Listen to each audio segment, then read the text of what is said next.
আসসালামু আলাইকুম ওয়া রাহমাতুল্লাহ। আপনারা যারা ফাজিল এবং কামিলের প্রফেশনাল সার্টিফিকেট ইসলামী আরবি বিশ্ববিদ্যালয় থেকে উঠাতে চান তাদের জন্য আমার এই আজকের ভিডিওটি। তো মনোযোগ সহকারে যদি আপনারা এটা দেখেন তাহলে আশা করি আপনারা বুঝতে পারবেন এবং খুব সহজে আপনাদের সার্টিফিকেট এবং মার্কশিট উঠাইতে পারবেন। তো প্রথমে আপনাদের যেটা করতে হবে সেটা হলো আপনার গুগল ক্রোমে যাইতে হবে। যাওয়ার পরে আপনাকে এখানে লিখতে হবে IAU, অর্থাৎ ইসলামী আরবি বিশ্ববিদ্যালয়ের যে ওয়েবসাইটটা আছে সেই ওয়েবসাইটে আপনাকে যাইতে হবে। যাওয়ার পরে আপনাকে ইসলামী আরবি বিশ্ববিদ্যালয়ের যে ওয়েবসাইট এখানে প্রবেশ করবেন। করার পরে এখানে দেখেন যে মেনু নির্বাচন করুন, এখানে মেনু লেখা আছে, এই মেনুতে আপনি টাচ করবেন। মেনুতে টাচ করার পরে আপনি যেটা করবেন সেটা হলো এখানে দেখেন যে সেবাসমূহ, এই সেবাসমূহতে আপনি টাচ করবেন। করার পরে দেখেন এখানে লেখা আছে যে সনদ ও নাম্বারপত্রের আবেদন। এই দেখেন সনদ ও নাম্বারপত্রের আবেদন, এখানে টাচ করবেন। করার পরে আপনাকে প্রথমে যে কাজটা করতে হবে যে আপনাকে এখানে লগ ইন করতে হবে। আপনি প্রথমে লগ ইন করে নেবেন। আপনি লগ ইন অপশনে ক্লিক করবেন। করার পরে আপনাকে এখানে একটা রেজিস্ট্রেশন নাম্বার চাইবে। আপনি আপনার রেজিস্ট্রেশন নাম্বার অর্থাৎ ফাজিলের যে রেজিস্ট্রেশন নাম্বার আছে এই নাম্বারটা আপনি দিবেন। আমার এখানে রেজিস্ট্রেশন নাম্বার দেওয়া আছে এবং আপনার এখানে একটা পাসওয়ার্ড দিয়ে আপনি মূলত রেজিস্ট্রেশন কমপ্লিট করবেন, লগ ইনটা কমপ্লিট করবেন। এরপরে আপনাকে অ্যাপ্লিকেশন করতে হবে। তো অ্যাপ্লিকেশন করার জন্য প্রথমে আপনাকে এই দেখেন অ্যাপ্লিকেশন ফর্ম, অ্যাপ্লিকেশন ফর্মে ক্লিক করতে হবে। এখন আপনি যেটা করবেন, আপনি প্রথমে আপনার কাজ হলো দেখেন এখানে লেখা আছে সাময়িক সনদের আবেদন ফি প্রদানের রসিদ ডাউনলোড করতে, অর্থাৎ আপনি এখানে ক্লিক করবেন। ক্লিক করার পরে এখানে টাচ করবেন, হয়তো একটু নেটওয়ার্কের সমস্যা।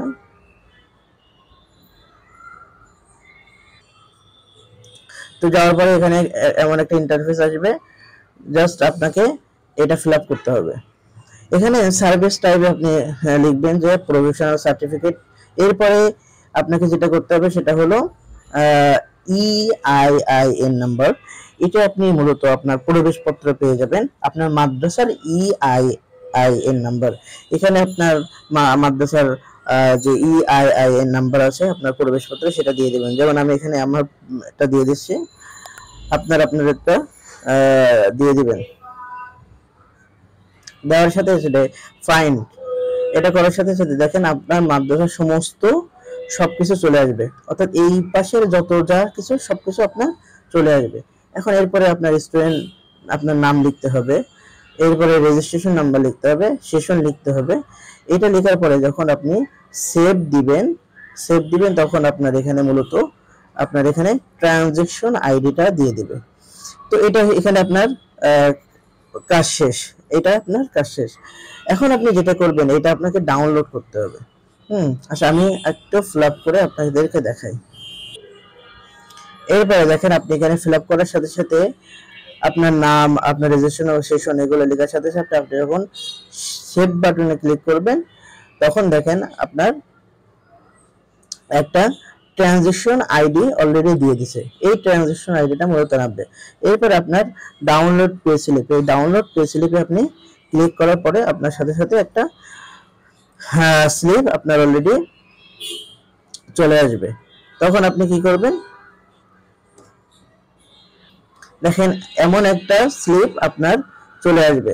এখানে এক কপি আপনার কাছে, এখানে হচ্ছে ব্যাংক পার্ট আর নিচেটা হচ্ছে ডিপোজিট পার্ট। এখানে আপনার এখানে ব্যাংক পার্ট ওনারা আপনার সিগনেচারটা করে ওনাদের কাছে রেখে দিবে এবং এটা আপনার সিগনেচার করে সিল দিয়ে আপনার কাছে দিবে, তখন এটাকে আপনার সংরক্ষণ করতে হবে। তো এই ছিল আপনার এখানকার মূলত কাজ। এই কপিটা কিন্তু আপনাকে সংরক্ষণ করতে হবে এবং যে ট্রানজাকশন আইডিটা আপনি পেয়েছেন ওখানে, এখানে যে অ্যাকাউন্ট কোড, এটা হচ্ছে ট্রানজাকশন আইডি। এই যে এই ট্রানজাকশন আইডিটা কিন্তু আপনার লাগবে। এখানে যে ট্রানজাকশন আইডিটা আপনি দেখতে পাচ্ছেন এটা কিন্তু আপনার লাগবে। এই ব্যাংক স্লিপটা কিন্তু আপনার অবশ্যই সংরক্ষণ করতে হবে, একটা ব্যাংক পার্ট। আর এই যে ডিপোজিট পার্টটা মূলত আপনাকে সংরক্ষণ করতে হবে, এটা কিন্তু আপনার জমা দিতে হবে। এখানে যে সিল স্বাক্ষর দিবে এটা কিন্তু আপনার লাগবে। এবার আসেন, আপনি যখন সাময়িক আবেদনের ফি রসিদ ডাউনলোড করে এটা যখন অগ্রণী ব্যাংকে জমা দিয়ে আসবেন 300 টাকা দিয়ে, তখন আপনার কাছে একটা স্লিপ থাকবে, ওটা আপনি সংরক্ষণ করবেন। এরপরে আপনি এইগুলো ফিল আপ করবেন, প্রভিশন সার্টিফিকেট, এরপরে আপনি ফাজিল পাস হলে ফাজিল পাস দিবেন। এরপরে আপনার এক্সামিনেশন, অর্থাৎ আপনি থার্ড ইয়ারে যে ফাজিল হইলে থার্ড ইয়ারে যে পরীক্ষা দিয়েছেন সেটা কত সাল ছিল, আপনার সেশন কত, 18, 19 না 17, 18 এটা দিবেন।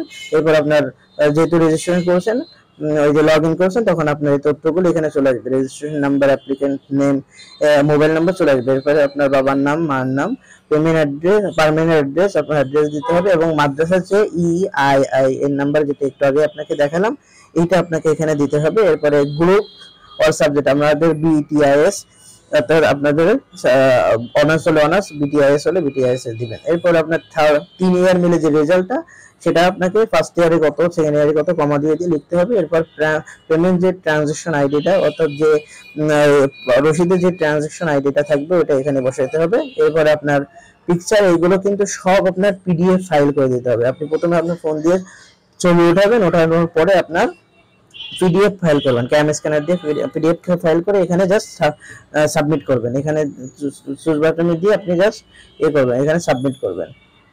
এখানে সব অপশন আসবে, আপনি অ্যাডমিট কার্ড সাবমিট করবেন, রেজিস্ট্রেশন কার্ড লাগবে, কম্বাইন্ড ক্রেডিট শিট, আপনি NID card, certificate, NID card অথবা বার্থ সার্টিফিকেট যেটা আছে, যদি NID কার্ড না থাকে তাহলে বার্থ সার্টিফিকেট, এটা আপনাকে এখানে সাবমিট করতে হবে। সবগুলো কিন্তু অবশ্যই PDF ফাইলে আপনাকে দিতে হবে।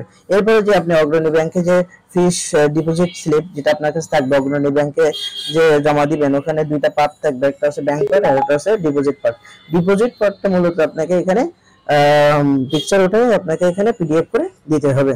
এরপরে যদি আপনার কোনো নাম, বয়স, মাতা পিতার নাম সংশোধনে আবেদন করলে থাকলে আবেদনের কপি আপলোড করতে কারেকশন ফর্মে ক্লিক করুন। আপনার যদি কোনো কারেকশন থাকে তাহলে সেটা যদি এখানে দিতে চান তাহলে আপনি এখানে অ্যাড কারেকশন ফর্মে এখানে ক্লিক করে আপনি এখানে সাবমিট করবেন, আর যদি না থাকে জাস্ট সাবমিট অ্যাপ্লিকেশনে ক্লিক করে দিবেন। এরপরে আপনি করার পরে দেখেন আপনার এটা সাবমিট হয়েছে, এটা বুঝবেন কি করে, অ্যাপ্লিকেশন লিস্টে চলে আসবেন। এই লিস্টে চলে আসার পরে দেখেন এমন একটা ইন্টারফেস আপনার সামনে শো করবে। এখানে আপনার ID number, date, registration number সবকিছু আসবে, name, application type, professional certificate, class name সবকিছু চলে আসবে। এখন দেখেন এই যে রেজিস্ট্রেশন কার্ড, এখানে আমি যে PDF ফাইলটা দিয়েছি, এখানে আপনার প্রথমে কিন্তু অ্যাকসেপ্ট লেখা থাকবে না, এখানে পেন্ডিং দেখাবে, সবকিছু পেন্ডিং দেখাবে। আমার এখানে সব অ্যাকসেপ্ট আছে, আপনাদের সব পেন্ডিং দেখাবে। প্রথমে পেন্ডিং কেন রাখবে, ওনারা আর কি পেন্ডিং এ রাখবে এবং ওনারা জাস্টিফাই করবে যে আপনি যে তথ্যগুলো দিয়েছেন এটা কি আসলে ঠিক আছে কিনা। যদি ঠিক থাকে তখন এনারা অ্যাকসেপ্ট করে নেবে। এরপরে অ্যাকসেপ্ট করে নেওয়ার সাথে সাথে আপনাকে একটা SMS দিবে 2 থেকে 3 দিন পরে। এই SMS-টা পাওয়ার পরে আপনি যে কোনো সময় আর কি এটা উঠাইতে পারবেন। উঠানোর জন্য আপনার আরেকটু কাজ আছে, সেই কাজটা হলো যে আপনাকে এখানে সব স্টেজে কি আছে, আপনাকে SMS প্রেরণ করলে এখানে লিখবে SMS প্রেরণ করা হয়েছে, হ্যাঁ, এইগুলো লেখা থাকবে। তারপরে আপনার যদি প্রথমে অ্যাকসেপ্ট করে তাহলে গ্রহণ করা হয়েছে এরকম লেখা থাকবে। এরপরে আপনাকে দেখেন এই যে অ্যাকশন আছে, এখন আপনার কাজটা কি, আপনার কাজ হলো ডাউনলোড। এই ডাউনলোড অপশনে আপনাকে ক্লিক করে একটা ফাইল মূলত ডাউনলোড করতে হবে। এখন আমি অনেকবার ডাউনলোড করছি, আমি জাস্ট আপনাদেরকে একটু দেখাবো। ডাউনলোডে ক্লিক করার পরে আপনাদের সামনে জাস্ট এই ফাইলটা, এই অ্যাপ্লিকেশন ফর্মটা আপনার ডাউনলোড হয়ে যাবে। তো এইটা মূলত আপনি উপরে রাখবেন, উপরে রেখে আপনার এটার সাথে অ্যাটাচমেন্ট অর্থাৎ এটার সাথে কি কি লাগবে, রেজিস্ট্রেশন কার্ডের ফটোকপি, অ্যাডমিট কার্ডের ফটোকপি, কম্বাইন্ড গ্রেজুয়েশনের ফটোকপি, NID কার্ডের ফটোকপি, আপনার ফটো লাগবে। এই ফটোটা মূলত এই কর্নারে, এই আপনার এই অ্যাপ্লিকেশন ফর্মের কর্নারে আপনি লাগাবেন। এরপরে আপনার ফি ডিপোজিট যে স্লিপটা আছে এই স্লিপটা লাগবে। মোট 6টা জিনিস এসে অ্যাটাচমেন্ট করে আপনি যখন SMS আসবে তখন আপনি SMS এ আসার সাথে সাথে আপনি যে কোনো একটা সময় যে আপনি আপনার সার্টিফিকেট এবং মার্কশিটটা উত্তোলন করতে পারবেন। তো এই ছিল মূলত আজকের ভিডিও। আপনাদের যদি ভিডিওটা ভালো লেগে থাকে তাহলে অবশ্যই লাইক কমেন্ট করবেন এবং ভিডিওটা শেয়ার করে আপনাদের বন্ধুদের মাঝে ছড়িয়ে দিবেন। তো আজকের এই পর্যন্ত, সবার জন্য শুভকামনা। আসসালামু আলাইকুম ওয়া রাহমাতুল্লাহ।